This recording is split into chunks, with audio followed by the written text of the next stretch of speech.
Hello students, आज हम बात करेंगे इंटरसेक्शन ऑफ सेट्स के ऊपर। इंटरसेक्शन ऑफ सेट्स, ये आपको बताया था कि ये किस तरह से हम इसको इंटरसेक्शन के साइन को डिनोट करते हैं। इस तरह से उल्टा U, A intersection B is equal to x such that x belongs to A and x belongs to B. यहाँ पर आपने ध्यान रखना है एंड का, मीन्स वो एलिमेंट दोनों सेट्स में होना चाहिए, ए और बी दोनों में। The intersection of two sets A and B is the set of all those elements which belong to both A and B. Both को भी अंडरलाइन कर लीजिए, दोनों सेट्स को बिलोंग करना चाहिए वो।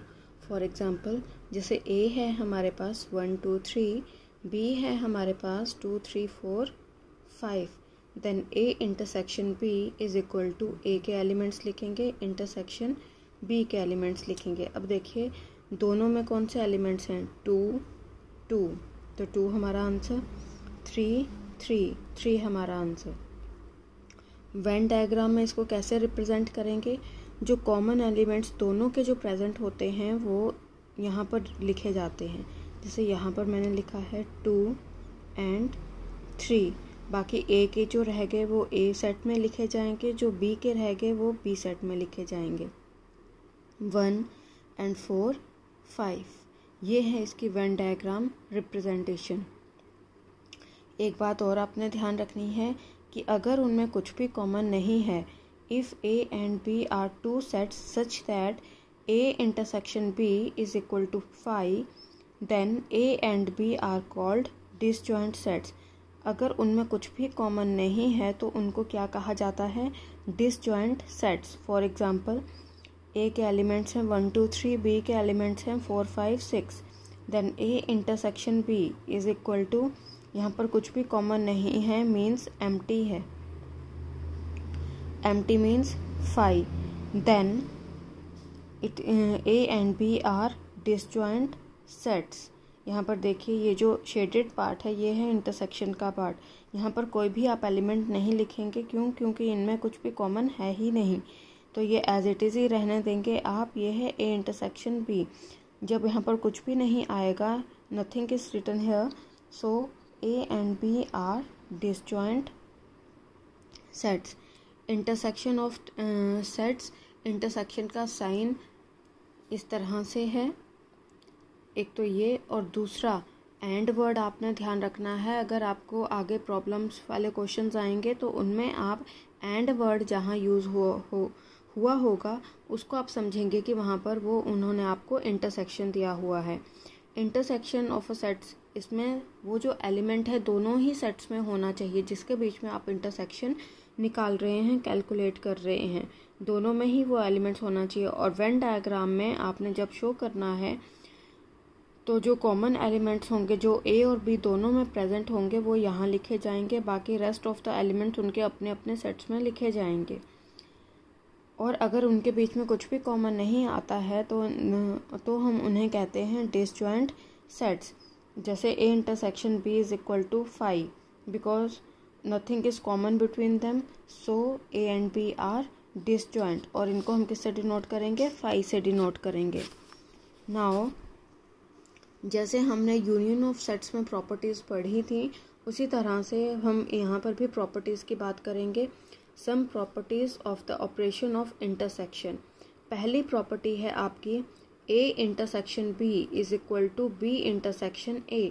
मतलब अगर आप ए इंटरसेक्शन बी कैलकुलेट करते हैं तो वही रिजल्ट आएगा जो बी इंटरसेक्शन ए कैलकुलेट करने पर आता है।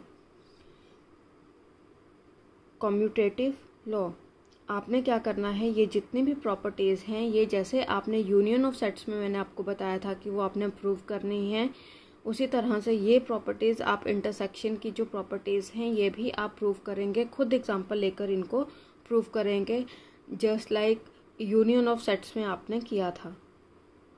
ए intersection B is equal to B intersection A, और ये आपने सारी की सारी प्रॉपर्टीज़ याद भी करनी है। A intersection B in bracket intersection C is equal to A intersection B intersection C। इस प्रॉपर्टी को प्रूव करने के लिए आप क्या करेंगे, सबसे पहले ए इंटरसेक्शन बी कैलकुलेट करेंगे, आफ्टर दैट उसका इंटरसेक्शन सी के साथ कैलकुलेट करेंगे, उसको नंबर 1 मार्क कर देंगे। फिर आप बी इंटरसेक्शन सी कैलकुलेट करेंगे और ए के साथ उसका इंटरसेक्शन कैलकुलेट करेंगे।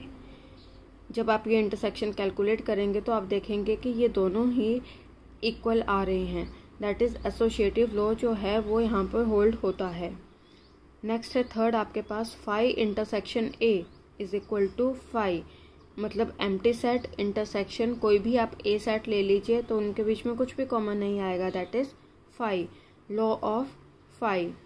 And universal set U intersection A is equal to A, ये है आपके पास law of union, law of union. Next है आपके पास A intersection A is equal to A, that is idempotent law. अगर उसी सेट का इंटरसेक्शन आप उसी सेट के साथ कैलकुलेट कर रहे हैं, मतलब जो आपको सेट दिया गया है उसका इंटरसेक्शन उसी के साथ आप कैलकुलेट कर रहे हैं, तो आपको वही सेट मिलता है। जैसे आपने इसमें देखा था A union A, union of sets में A union A is equal to A, उसी तरह से A intersection A is equal to A. 6 property है आपकी A intersection B union C is equal to, देखिए ए इंटरसेक्शन बी, फिर ये union यहाँ पर union A intersection C, that is distributive law. इसमें आपने 3 सेट्स लेने हैं, उसमें आपने तीनों सेट्स में आपने जब भी आप 3 सेट्स के लिए की बात करेंगे तो एक ऐसा एलिमेंट ज़रूर रखिए जो तीनों में हो, ए बी और सी में हो। फिर आप यहाँ पर देखिए बी यूनियन सी कैलकुलेट करेंगे और ए के साथ उसका इंटरसेक्शन कैलकुलेट करेंगे, उसको नंबर 1 मार्क कर देंगे।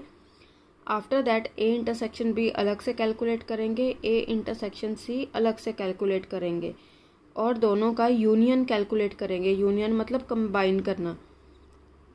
आप देखेंगे कि left hand side equal to right hand side. ये आपने जो प्रॉपर्टीज़ हैं ये जैसे आपको यूनियन ऑफ सेट्स में मैंने बताया था एग्जाम्पल लेकर प्रूफ करने का, आप ये सारी की सारी प्रॉपर्टीज़ 6 की 6 प्रॉपर्टीज़ आपने प्रूफ करनी है बाय टेकिंग एग्जाम्पल्स। अपनी तरफ से आपने एग्जाम्पल्स लेने हैं और जब 3 सेट्स की बात आती है तो आपने 3 सेट्स में एक एलिमेंट ज़रूर ऐसा रखना है जो तीनों में कॉमन हो। ये था आपका इंटरसेक्शन ऑफ सेट्स। अब हम बात करेंगे डिफरेंस ऑफ सेट्स के बारे में। The difference of the sets A and B in this order is the set of elements which, इसमें ऑर्डर मैटर करता है, in this order means A minus B, set of elements which belong to A but not to B. हम इसको लिखते हैं ए minus B से और इसको पढ़ा जाता है ए माइनस बी से। ए माइनस बी का मतलब क्या हुआ कि जो एलिमेंट ए में है बट बी में नहीं है, जो ए में है बट बी में नहीं है, एंड वर्ड।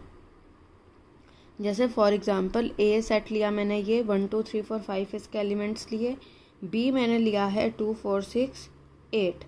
अब मैं इनका डिफरेंस निकालती हूँ, ए माइनस बी मैं कैलकुलेट कर रही हूँ, तो ए के वो सारे एलिमेंट्स जो बी में नहीं हैं, जो हैं वो आप रफ में ऐसे अपने समझने के लिए आप उनको काट सकते हैं, जैसे 2 भी है 4 भी है, तो रहे आपके कौन से 1 3 और 5।